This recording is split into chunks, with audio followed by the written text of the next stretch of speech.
पगड़ी संभाल जट्टा पगड़ी संभाल, तेरा लुट गया माल वे जट्टा पगड़ी संभाल।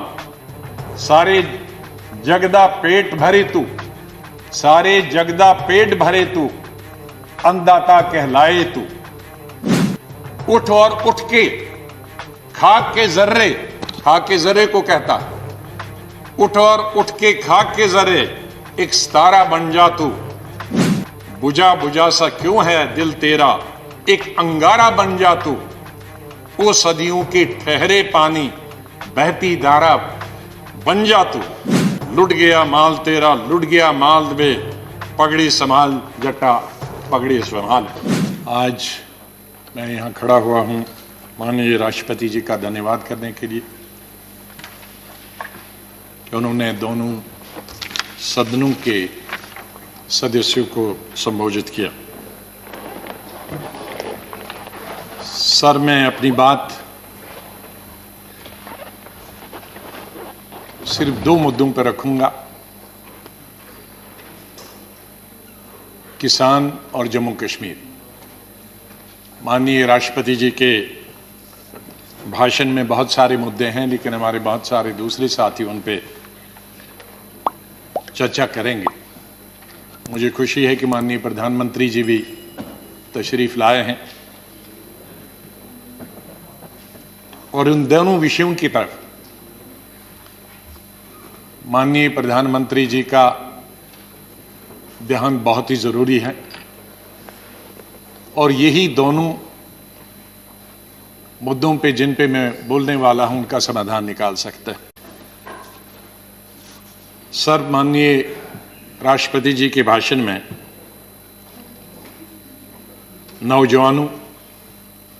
नौजवानों से मेरा मतलब है हमारे जो फौजी है और किसानों के बारे में चर्चा। जय जवान जय किसान हमारी पार्टी का और भूतपूर्व प्रधानमंत्री स्वर्गीय लाल बहादुर शास्त्री का नारा रहा और वो नारा जितना तब जरूरी था उतना ही आज भी जरूरी। ये 2 सेक्शन हमारे समाज के ऐसे हैं जिनके बगैर हम शून्य हैं। हमारे जवान जो सरहदों पे लड़ते हैं वो किस तरह की जिंदगी गुजारते हैं,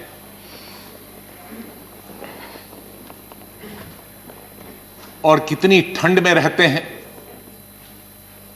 शरद पवार जी जब 1991 में रक्षा मंत्री थे, मैं पार्लियामेंट्री अफेयर्स मिनिस्टर था, हम वहां चले गए थे कश्मीर में।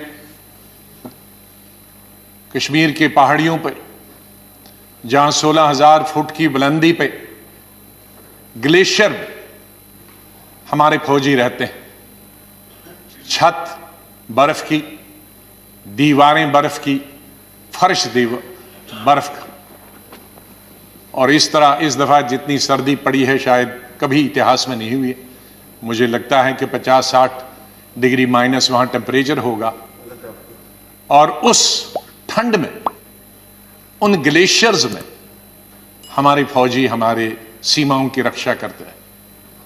उसी रीजन में गलवान वैली में हमारे 20 नौजवान पिछले साल शहीद हुए, इसलिए मैं उन शहीदों को भी श्रद्धांजलि देता हूं और अपनी पार्टी की तरफ से पूरी हमदर्दी, पूरी सहानुभूति, पूरा सहयोग उन फौजियों को जो रेगिस्तानों में, गर्मी में और पहाड़ों में सर्दी में, इतनी गर्मी और सर्दी में रहते हैं, हम हमेशा उनके साथ रहें। सर, मैं उन 250 किसानों को भी जो शहीद हुए पिछले 2-2.5 महीनों में, अपनी मांगें सरकार से मनाने के लिए और ठंड में और कई कारणों से आंदोलन के बीच में ये मर गए, शहीद हो गए, मैं अपनी तरफ से भी उनको श्रद्धांजलि अर्पित करता हूं। सर, जो गतिरोध बना हुआ है किसानों का और सरकार के बीच, ये पहली दफा नहीं हुआ। सैकड़ों सालों से किसान संघर्ष करता रहा है, अपने हक के लिए लड़ाई लड़ता रहा है। कभी फ्यूडलिज्म के खिलाफ ये लड़ रहे, जमींदारी के खिलाफ लड़ रहे, और कभी सरकार के। मैं उल्लेख देना चाहता हूं कुछ महत्वपूर्ण उन एजिटेशंस जो आखिर में सरकार को अंग्रेजों के जमाने में झुकना पड़ा था। मैं कई दिन से पढ़ रहा था किसानों के आंदोलन के बारे, और विशेष रूप से अंग्रेजों के शासन। तो नतीजा आंदोलन का यह हुआ कि सरकार को झुकना पड़ा, विड्रॉ करना। और मैं इस नतीजे पे पहुंचा हूं कि किसानों की ताकत हिंदुस्तान में सबसे बड़ी ताकत, और किसानों से लड़ाई करके हम किसी नतीजे पे पहुंचे नहीं और न पहुंच सकते हैं। अगर आपकी अनुमति हो तो कुछ हिस्ट्री के पन्ने मैं यहां आपके सामने रखता हूं।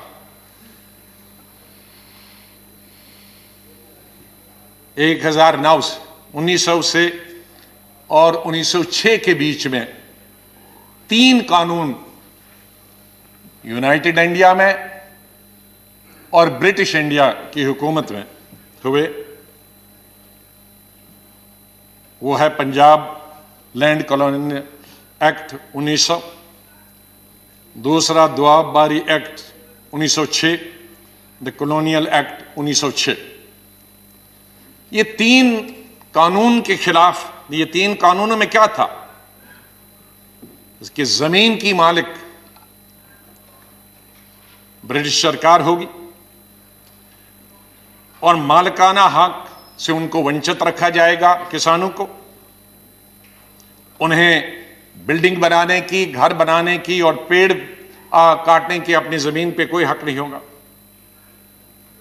और जो बड़ा बेटा होगा परिवार का, अगर वो एडल्ट नहीं होगा, अगर वो बालिग नहीं होगा और मर गया, तो ये जमीन छोटे भाई को जो बालिग नहीं है उसको नहीं ट्रांसफर होगी, जमीन गवर्नमेंट की होगी। इस पर वबाल मच गया और इस पर एजिटेशन 1907 में हुई।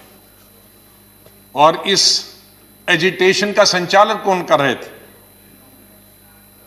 अजीत सिंह, सरदार अजीत सिंह, बड़े भाई भगत सिंह जी के, किशन सिंह जी भगत जी के पिताजी, घसीटा राम जी, सूफी अंबा प्रसाद जी। और प्रोटेस्ट पूरे पंजाब में हुए। और उस वक्त बांकेलाल जो जंग के एडिटर थे, उन्होंने पगड़ी संभाल जट्टा पगड़ी संभाल वे का एक गीत बनाया, जो उस वक्त का सबसे बड़ा मशहूर और क्रांतिकारी गीत बना। मैं उसमें से कुछ क्षण यहां आपको बताना चाहता हूं। पगड़ी संभाल जट्टा पगड़ी संभाल, तेरा लुट गया माल वे जट्टा पगड़ी संभाल, सारे जगदा पेट भरे तू, सारे जगदा पेट भरे तू, अन्नदाता कहलाए तू। उठ और उठ के खाक के जर्रे, खाक के जर्रे को कहता है, उठ और उठ के खाक के जर्रे एक सितारा बन जा तू, बुझा बुझा सा क्यों है दिल तेरा, एक अंगारा बन जा तू। ओ सदियों के ठहरे पानी बहती धारा बन जा तू, लुट गया माल तेरा लुट गया माल वे, पगड़ी संभाल जट्टा पगड़ी संभाल। तो ये इस तरह से उस गीत ने एक नया जोश, एक नया वलवला, एक जगह नई जागृति उन किसानों में पैदा की। लाला लाजपत राय जी बीच में आए और उन्होंने भी अपना समर्थन दिया। गवर्नमेंट ने उस बिल में अमेंडमेंट का प्रस्ताव रखा, अमेंडमेंट की, माइनर अमेंडमेंट की, लेकिन इस अमेंडमेंट से और भी आंदोलन ज्यादा बढ़ गया क्योंकि ये उनकी सेटिस्फैक्शन के मुताबिक नहीं थी और वायलेंस रावलपिंडी, गुजरांवाला, लाहौर में हुआ। तब इंडिया यूनाइटेड था और नतीजा इसका हुआ कि तीनों बिल वापस ले गए सरकार की तरफ से। माननीय प्रधानमंत्री जी, ये किसान, हमारे किसान, हमारे, जब मैं कहता हूं कांग्रेस के नहीं, आपके, हमारे, सब हिंदुस्तान के 130 करोड़ लोगों के अन्नदाता, हमारे, इनके बगैर हम कुछ भी नहीं। जो कुछ भी आज हम हैं, इंसान को जिंदा रहने के लिए 3 वक्त की रोटी और 2 वक्त की रोटी तो कम से कम होनी चाहिए। ये रोटी आज न सिर्फ हमें 130 करोड़ लोगों को देते हैं, बल्कि दुनिया के देशों में जहां हम अनाज बेचते हैं सरकार के द्वारा और प्राइवेट तौर पे भी, ये उनके भी अन्नदाता। इनसे क्या लड़ाई लड़नी? हमें लड़ाई लड़ने के लिए और बहुत फ्रंट है। हमारे बॉर्डर पे जो दुश्मन खड़ा है, पाकिस्तान है, चीन है, हम मिलकर उनका लड़ाई करेंगे। हम आपके साथ, बिल्कुल बिल्कुल साथ है, पूरा देश साथ है, हमारी पार्टी साथ। चीन और पाकिस्तान अगर हमारी तरफ नजर उठाकर भी देखता है तो हम आपके साथ। लेकिन किसानों के लिए क्या? ये बेचारा मुश्किल से पहले मुगलों के जमाने में, फिर अंग्रेजों के जमाने में, फिर लैंडलॉर्ड्स के जमाने में, फिर मनी लॉन्ड्रिंग करने वाले के, अब आपको मालूम है ये भरता जो हुई है या किसानों में सेल्फ सफिशिएंसी आई है, ये सिर्फ कांग्रेस के वक्त में आई है। उसमें मत जाइए, मैं अगर फिर गिनूंगा फिर बहुत 1 घंटा और लगेगा, मैं टाइम उसमें नहीं लेना। माननीय प्रधानमंत्री जी जानते हैं कितने हरित क्रांति कब आई, कैसे आई, ये ट्रैक्टर, ये फैक्ट्रियां, ये कहां से बनी, और ये प्रोजेक्ट्स कहां से बने, ये नहर कहां से बनी, ये डैम, भाखड़ा डैम से लेकर गुजरात से लेकर हिंदुस्तान के महाराष्ट्र से लेकर बिहार और यूपी तक ये डैम कहां से बनी, किसानों की बिजली के दाम, पानी निकालने के लिए उसमें कंसेशन किसने दी, मैं उसमें नहीं जाना चाहता हूं। उसमें हमें क्रेडिट नहीं है, सरकार का दायित्व तो हम सरकार में थे तो हमने किया, आप सरकार में हैं प्रधानमंत्री जी, उसमें और कुछ कर रहे हैं, बधाई। पुरानी सरकार को भी बधाई, आपको भी बधाई। इसमें लड़ाई क्या है? ये जो हम अनाज बढ़ाने का प्रयास करते हैं तो ये तो अपने लिए करते हैं, अपने देश के लिए करते हैं, किसी पर हम एहसान नहीं रखते, तो उसमें विवाद में नहीं जाना। तो मैं माननीय प्रधानमंत्री जी से 2-3 निवेदन करूंगा। जैसे मैंने कहा कि किसानों के साथ हमें लड़ाई नहीं लड़नी। अंग्रेज जब ये तमाम चीजें मैंने दिया कि अल्टीमेटली अंग्रेजों ने विड्रॉ किया, तो हम क्यों नहीं कर सकते? हमारे भाई हैं, हमारे एक हैं। तो अगर सिलेक्ट कमेटी उस वक्त जाता, अगर स्टैंडिंग कमेटी ये जाता, तो शायद वो वक्त नहीं आता। तो मेरी सरकार से ये विनती है कि आप इन तीनों बिल को वापस ले लें।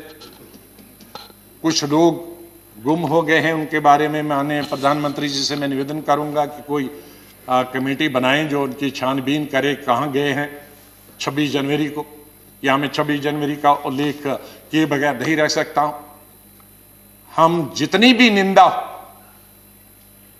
और जितनी भी निंदा की जा सकती है, हम और हमारी पार्टी उसकी निंदा करती है, पूरी विपक्ष निंदा करता कि जो भी लाल किले पे हुआ वो बिल्कुल नहीं होना चाहिए।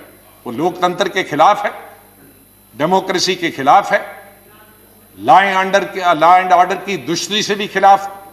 जहां प्रधानमंत्री देश को, दुनिया को संबोधित करते हैं और वहां हमारे नेशनल फ्लैग के साथ बेइज्जती की जाए, इंसल्ट की जाए, उसे बर्दाश्त नहीं किया जा सकता। ऐसे लोग जो उसमें इन्वॉल्व थे उनको कड़ी से कड़ी सजा दी जानी चाहिए। लेकिन मैं साथ में यह भी कहना चाहता हूं कि जो निर्दोष जो किसान लीडर्स निर्दोष, उनके खिलाफ उनको इंप्लीकेट करने के, उनको फंसाने की बिल्कुल न कोशिश किया जाए, फिर उस पर दूसरा आंदोलन होगा। इसलिए जो मैं देखता हूं कि आज इतने अरेस्ट हुए, लेकिन उनमें असली जो लोग हैं 2-4 ही दिखते हैं, बाकी लीडरों को पकड़ा जाता। तो मेरी ये निवेदन है, और इसी से जुड़े हुए कुछ हमारे पत्रकारों को और एक मेंबर शशि तरूर जी को भी उनके देशद्रोही के केस बनाए गए हैं। एक इंसान जो फॉरेन मिनिस्टर रहा, फॉरेन मिनिस्टर ऑफ स्टेट रहा, भारत का नेतृत्व विश्व में करता, वो कैसे देशद्रोही हो सकता? वो अगर देशद्रोही है तो फिर तो हम सब देशद्रोही, फिर कौन नहीं देशद्रोही? कैसे हम एक मेंबर ऑफ पार्लियामेंट जो लोगों ने लोकसभा में चुन के आता, जो देश का नेतृत्व विदेश में करे, उसको हम देशद्रोही कहेंगे? मीडिया के कई एडिटर्स, बहुत बड़े बड़े नाम हैं जो देश की सेवा करते हैं, डेमोक्रेसी को जिंदा रखने में उनका सहयोग रहा, उन पर अगर देशद्रोही का केस चलाएंगे हम, तो मेरे ख्याल में ये लोकतंत्र के खिलाफ होगा, और इस सरकार के खिलाफ होगा। माननीय प्रधानमंत्री जी बड़े दिल वाले हैं, तो ये छोटी छोटी लोग, छोटी छोटी चीजें कई आते हैं, रिकमेंड होती है, उनको नजरअंदाज कर देना चाहिए। और बड़े आपके सामने तो इतनी चैलेंजेस हैं, इकोनॉमिक चैलेंजेस हैं, इतने कोविड के बाद तो हमको शून्य से शुरू करना है। आपके पास इतने बड़े बड़े मसले हैं हल करने के लिए। ये सरकार और माननीय प्रधानमंत्री जी अगर उनकी तरफ ध्यान दे तो बहुत अच्छा है, और मुझे पूरा विश्वास है कि सरकार प्रेस्टीज न बनाए इन बिल को वापस लेने के लिए, इन तीनों बिल को वापस ले, और ताकि, और अगर माननीय प्रधानमंत्री जी के खुद ऐलान से ये हो जाए तो बहुत बड़ी बात होगी, बहुत बड़ा समाधान निकला। मैं निवेदन करूंगा माननीय प्रधानमंत्री, तो आपसे मेरा निवेदन होगा कि बिल इस सदन में लाएं और स्टेटहुड को आप वापस रेस्टोर करें। इन्हीं शब्दों के साथ मैं राष्ट्रपति जी का धन्यवाद करता हूं अपनी पार्टी की तरफ से कि उन्होंने दोनों हाउसेस को संबोधित किया। बहुत बहुत धन्यवाद। इस खबर को अभी लाइक करें, शेयर करें, अभी चैनल को सब्सक्राइब करें और घंटी जरूर दबाएं।